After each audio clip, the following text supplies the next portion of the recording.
অস্ট্রেলিয়ার দুর্গম অঞ্চলের আদিবাসী সম্প্রদায়গুলোর মধ্যে ভয়াবহ আকারে ছড়িয়ে পড়েছে মারাত্মক ছোঁয়াচে রোগ ডিপথেরিয়া।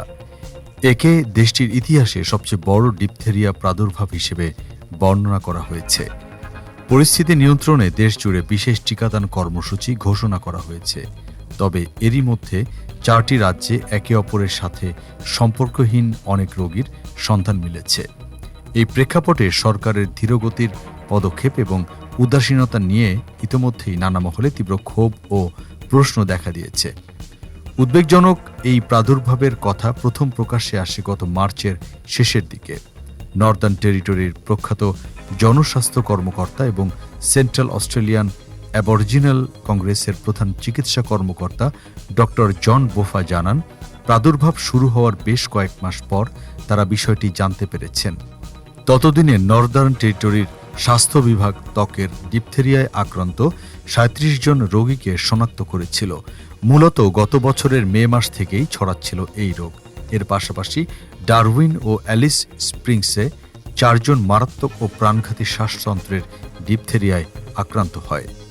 চিকিৎসকদের মতে বিভিন্ন রাজ্যে যখন কোনো পারস্পরিক যোগসূত্র ছাড়াই এই রোগের সংক্রমণ দেখা যাচ্ছিল, তখনই বোঝা গিয়েছিল যে পরিস্থিতি নিয়ন্ত্রণের বাইরে চলে গেছে।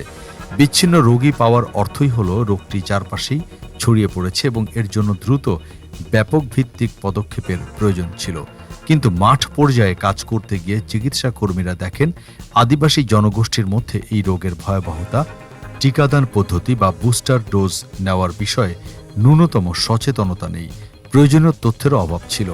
বর্তমানে অস্ট্রেলিয়া জুড়ে এই প্রাদুর্ভাবে আক্রান্তের সংখ্যা 230 ছাড়িয়ে গেছে। এর মধ্যে ওয়েস্টার্ন অস্ট্রেলিয়া, সাউথ অস্ট্রেলিয়া ও কুইন্সল্যান্ডে বহু রোগী শনাক্ত হয়েছেন। আক্রান্তদের প্রায় 1/3 রোগীকে গুরুতর শ্বাসকষ্টজনিত জটিলতা নিয়ে হাসপাতালে ভর্তি করতে হয়েছে। আক্রান্তদের সিংহভাগই আদিবাসী প্রাপ্তবয়স্ক পুরুষ। এই সংকটের পেছনে আদিবাসী পল্লীগুলোর অতিরিক্ত জনাকীর্ণ বাসস্থান ও নিম্নমানের জীবনযাত্রাকে দায়ী করছেন বিশেষজ্ঞরা। পাশাপাশি বিপুল সংখ্যক শিশু ও কিশোর কিশোরীও এই রোগে আক্রান্ত হচ্ছে। পরিস্থিতি বিবেচনা করে ফেডারেল সরকার প্রাদুর্ভাব মোকাবিলায় $7.2 মিলিয়ন জরুরি তহবিল ঘোষণা করেছে। এই অর্থ মূলত অতিরিক্ত স্বাস্থ্যকর্মী নিয়োগ, দ্রুত টিকা সংগ্রহ এবং অ্যান্টিবায়োটিক সরবরাহে ব্যয় করা হবে।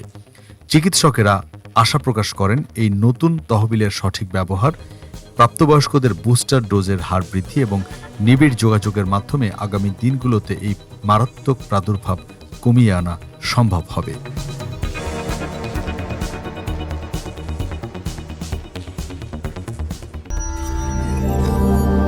প্রভাত ফেরি, পক্ষপাতহীন সংবাদ প্রকাশে অঙ্গীকারাবদ্ধ।